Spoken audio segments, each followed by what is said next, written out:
40 दिन की सुनवाई, अब फैसले का इंतजार। अयोध्या बेकरार, देश को भी नहीं करार। फैसले से पहले अयोध्या में दिवाली रामवाली। 26 अक्टूबर को यूं ही जगमगाएगी श्री राम की नगरी। 5,51,000 दियों की रोशनी। सीताराम का प्रतीकात्मक अवतरण। हेलीकॉप्टर से होगा राम सीता का प्रतीकात्मक अवतरण। भगवान राम के जीवन पर आधारित शोभा यात्रा। 6 शैलियों की रामलीलाओं का मंचन। फिर अयोध्या में दिखेगी त्रेता युग की झलक। सुप्रीम फैसले का इंतजार कर रही अयोध्या दिवाली से पहले इसी तरह राम रंग में रंगने वाली है। यूपी सरकार ने इस साल भी अयोध्या में भव्य दीपोत्सव की तैयारी शुरू कर दी है। इस शहर ने राम के हर रूप को देखा है। राम के वनवास की वेदना की गवाह रही है अयोध्या नगरी। और रावण के संहार के बाद श्री राम की अयोध्या वापसी पर खुशियों से झूम उठी थी अयोध्या नगरी। लेकिन इस साल की दिवाली और भी खास होने वाली है, क्योंकि सालों नहीं दशकों का इंतजार जल्द खत्म होने की उम्मीद बढ़ गई है। अयोध्या मामले में चल रहे केस की सुनवाई पूरी हो चुकी है और देश की सबसे बड़ी अदालत जल्द ही इस पर फैसला सुनाने जा रही है। तो अयोध्या राम रंग में रंग रही है और देश राम धुन पर झूम रहा है। लेकिन जोश है, जज्बा है, तो चुनौती भी पड़ी है। अदालत में दलीलों का दंगल खत्म हो चुका है, लेकिन फैसला अभी बाकी है। और क्या है इस फैसले को लेकर उत्तर प्रदेश के मुख्यमंत्री योगी आदित्यनाथ की तैयारी? न्यूज नेशन पर सुनिए खुद योगी आदित्यनाथ की जुबानी।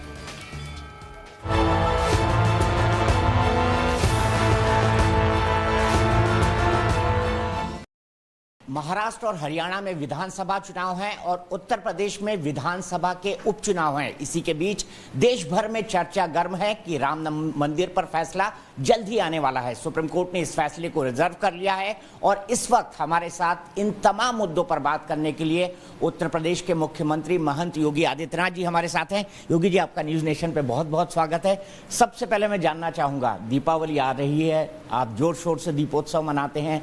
क्या इस दीपावली भगवान राम का वनवास खत्म होने वाला है अयोध्या? देखिए, अयोध्या में दीपोत्सव का कार्यक्रम अयोध्या को उसकी पहचान दिलाने का एक अवसर है और विगत 3 वर्षों से हमारी सरकार इस कार्यक्रम के साथ जुड़ी हुई है।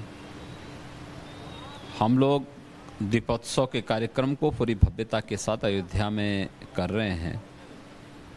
हर वर्ष उसमें जन सहभागिता अधिकाधिक होती है और इस वर्ष एक प्रयास है कि हर अयोध्यावासी अपने घर में भी दीपोत्सव के साथ जुड़े।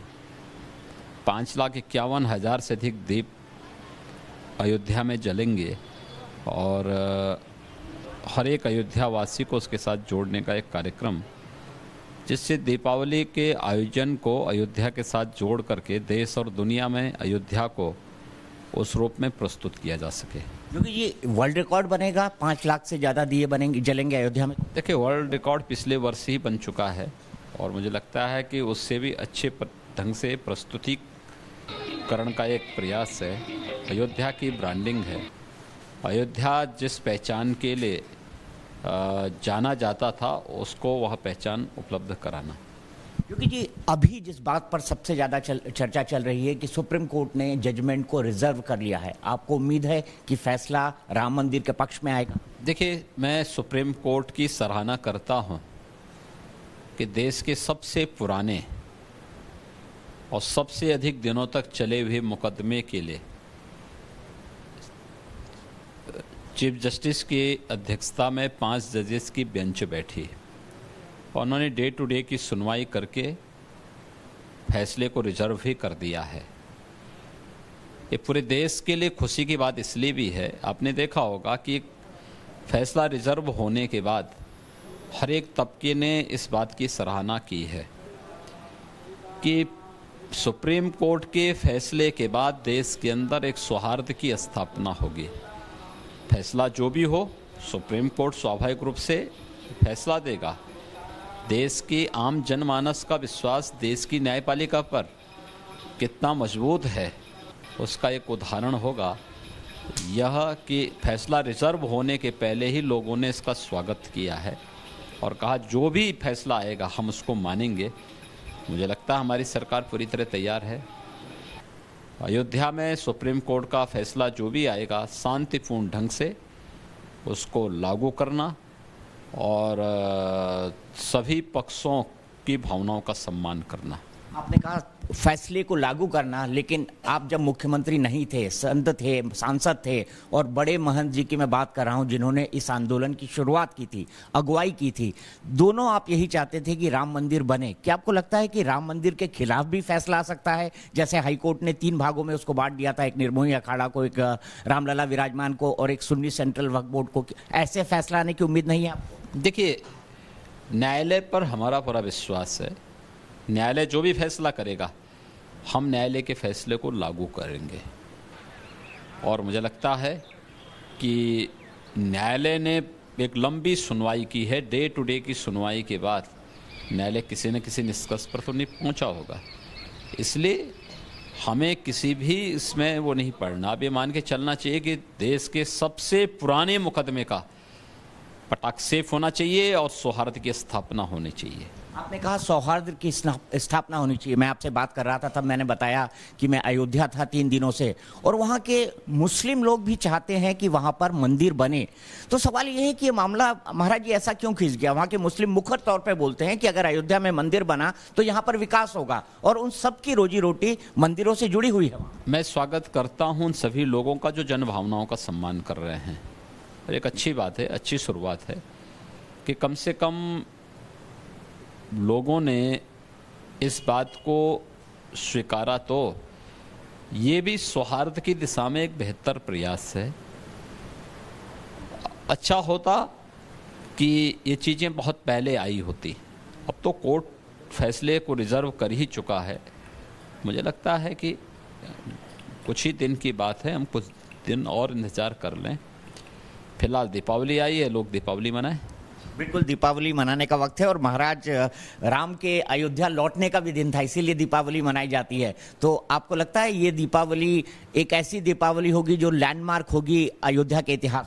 देखिए, अयोध्या तो अयोध्या ही है, भगवान राम की जन्मस्थली है,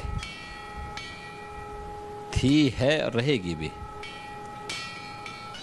माननीय उच्चतम न्यायालय जो फैसला करेगा उसको लागू करना है हमें, इसलिए उसमें कहीं कोई इफवट है ही नहीं। और पूरी मजबूती के साथ, पूरी प्रतिबद्धता के साथ हम उच्चतम न्यायालय के फैसले को लागू करेंगे। आपने कहा उच्चतम न्यायालय के फैसले को लागू करेंगे, आपका संवैधानिक दायित्व भी है, लेकिन एक बड़ा जो विचार हुआ कोर्ट के अंदर, और कोर्ट के अंदर दलीलें दी गई। दलीलें ये दी गई कि राम हमारी आस्था का प्रश्न है, इस पर पुराणों में, स्कंद पुराण में, वेद में उनके बारे में लिखा हुआ है, अयोध्या के बारे में लिखा हुआ है। क्योंकि जी आपने इतना पढ़ा है धर्म को, कर्म को, और आप मुख्यमंत्री भी हैं प्रदेश के, राम और अयोध्या का क्या नाता है? देखिए, दोनों को एक दूसरे से अलग नहीं किया जा सकता है। मैंने पहले भी कहा ना कि अयोध्या की पहचान राम से है, और राम और अयोध्या एक दूसरे से जुड़े हुए हैं, इसलिए उसको अलग करके देखा नहीं जा सकता है। वो एक आस्था का विषय है। आस्था अपनी जगह है, हर व्यक्ति उस आस्था को व्यक्त करने के लिए स्वतंत्र है, और माननीय उच्चतम न्यायालय जो फैसला करेगा उस फैसले को लागू करना इस सरकार का काम है। सरकार उसको पूरी मजबूती के साथ, पूरी प्रतिबद्धता के साथ लागू भी करेगी। योगी जी, ऐसा सुनने में आया है कि सुन्नी सेंट्रल वक्फ बोर्ड ने मध्यस्थता कमेटी को कहा है कि हम ये दावा छोड़ते हैं। उन्होंने कुछ शर्तें रखी हैं कि 1990 की जो स्थिति है बाकी मंदिरों और मस्जिदों में बहाल की जाए और उसके बाद कोई विवाद ना हो। क्या इस तरह की कोई जानकारी आपके पास है? क्या सुन्नी सेंट्रल वक्फ बोर्ड के प्रतिनिधियों ने कभी आपसे इस संबंध में बातचीत? देखिए, हमसे कोई बातचीत नहीं हुई है।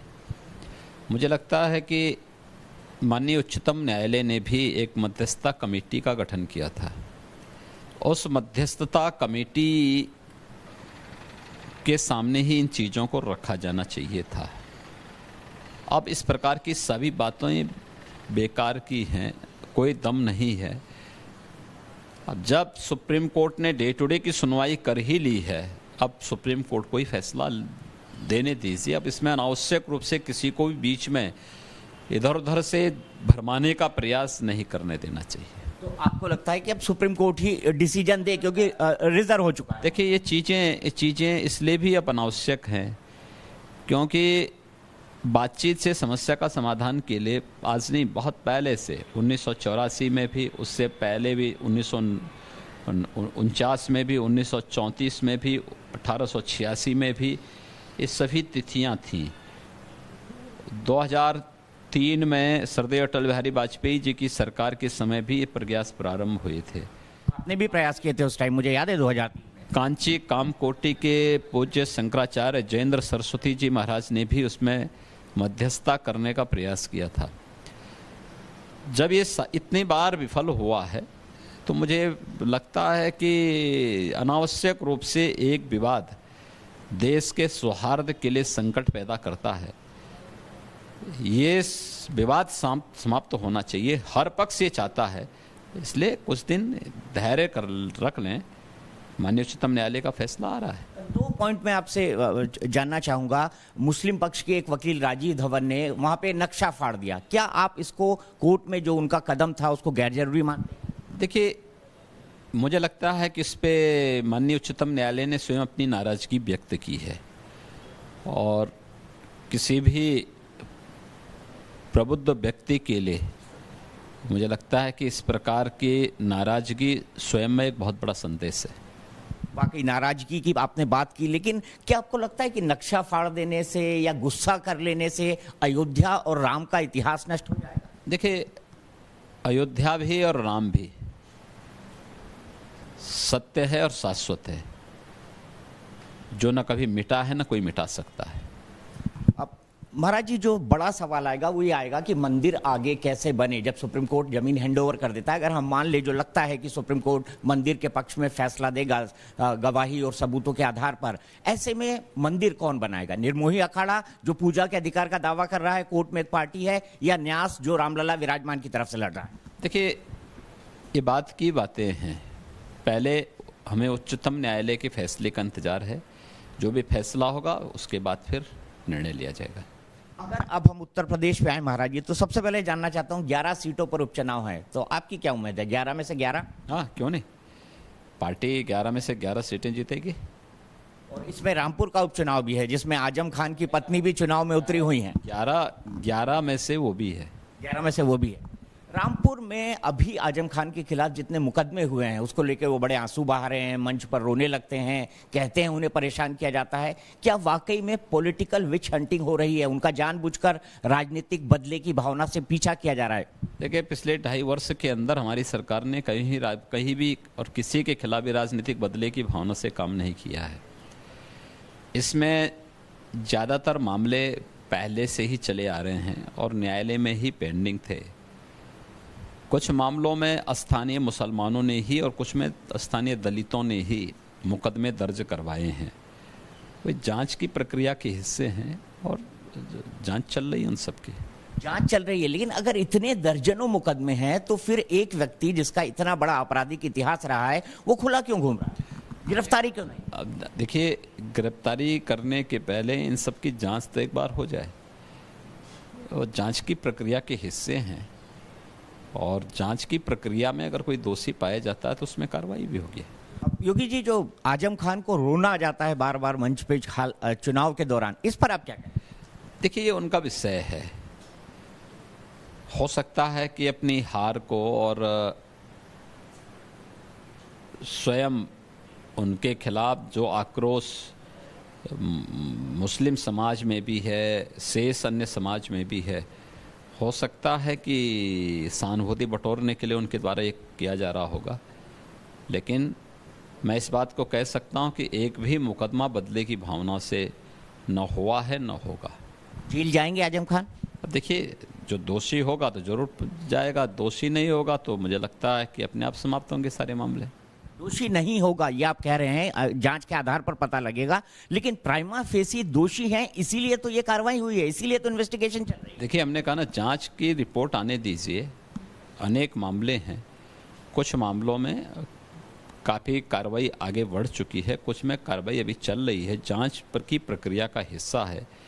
तो जांच की प्रक्रिया के बीच में कुछ भी मेरे द्वारा ये जांच एजेंसी ही कह सकती है, हम लोग अभी इसके बारे में कुछ भी नहीं कह सकते। अगर इस मुद्दे से आगे बढ़ें और 30 महीने की बात करें जो उत्तर प्रदेश में आपके गुजर गए हैं, अलग तरह का उत्तर प्रदेश बना। जब आप आए थे तो लोग कहते थे कि योगी जी तो हिंदुत्व का चेहरा है, विकास कैसे करेंगे? हिंदुत्व और विकास कैसे जुड़े?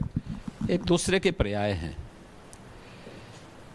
जो सेकुलरिज्म के नाम पर प्रदेश में सत्ता संभाले थे, उन्होंने सेकुलरिज्म को लूट खसोट, अराजकता, अव्यवस्था, दुर्व्यवस्था, दंगों, व्यापक लूट खसोट का एक जरिया बना दिया था।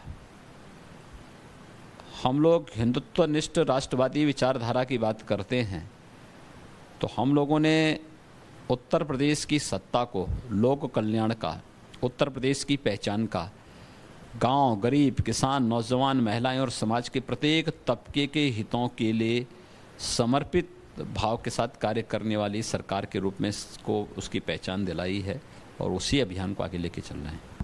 योगी जी, अगर बात की जाए उत्तर प्रदेश में जो गरीबों को आवास दिए जा रहे हैं, आपने बड़ी संख्या में चुनाव तक आवास बनवा दिए थे, अगले 30 महीने में उन चीजों के लिए आपका क्या गोल है? देखिए, हम लोगों का तो पूरा लक्ष्य है कि कुछ चीज़ें हम अचीव कर चुके हैं, कुछ लुके हले हमने 2022, 2024 और 2030 का लक्ष्य रखा है। यूएन ने 2030 तक ये सभी गोल्स की समय सीमा तय की है। हम लोगों का भी प्रयास है कि 2022, 2024, 2030 तक इन सभी को हम अचीव करके उत्तर प्रदेश को देश का सर्वोत्तम प्रदेश बनाने की दिशा में कदम उठा रहे हैं, उठाएंगे। साथ साथ देश के अंदर आदरणीय प्रधानमंत्री जी ने भारत को दुनिया की महाशक्ति के रूप में, एक आर्थिक महाशक्ति के रूप में भारत को स्थापित करने के बारे में जो कार्रवाई आगे बढ़ाई है, उसके साथ उत्तर प्रदेश भी मिलकर के इस कार्य योजना का हिस्सा बनेगा। इस दिशा में हमने प्रयास प्रारंभ किया। मैं जानना चाहता हूं सिंगल यूज प्लास्टिक के बारे में। आपने हाल ही में अखबार में लेख लिखा था, इनिशिएटिव आपकी सरकार ने भी लिए हैं। कैसे जागरूकता फैलाएंगे और प्रधानमंत्री के इस इनिशिएटिव को आगे बढ़ाने के लिए उत्तर प्रदेश ने क्या प्लान किया? देखिए, प्लास्टिक ये वास्तव में एक बहुत बड़ा चैलेंज है, पर्यावरण के लिए भी, मनुष्य के स्वास्थ्य के लिए भी और पशुधन की दिशा से भी ये बहुत बड़ा चैलेंज है। सिंगल यूज प्लास्टिक को पूरी तरह उपयोग से मुक्त करना, इसके लिए हम लोगों ने एक तो जागरूकता के कार्यक्रम प्रारंभ किए हैं। 11 सितंबर से 2 अक्टूबर के बीच में स्वच्छता ही सेवा है, इस अभियान को आगे बढ़ाया। गोष्ठियां की गई, अवेयरनेस के कार्यक्रम किए गए। अब इसके बाद हमारी कार्रवाई भी चल रही है। इसके बाद जो लोग उपयोग कर रहे हैं उन लोगों के खिलाफ प्रभावी कार्रवाई भी हम लोग कर रहे हैं। स्वच्छता पर इसका बहुत असर पड़ रहा है। एक दूसरा, जल संरक्षण पर इसका बहुत असर पड़ रहा है। तीसरा, हमने गो आश्रय स्थल प्रदेश के अंदर खोले हैं। हमने देखा कि गायें जो मरती हैं तो मैं उनका पोस्टमार्टम जरूर कराता हूँ। ज़्यादातर मौत के पीछे प्लास्टिक है।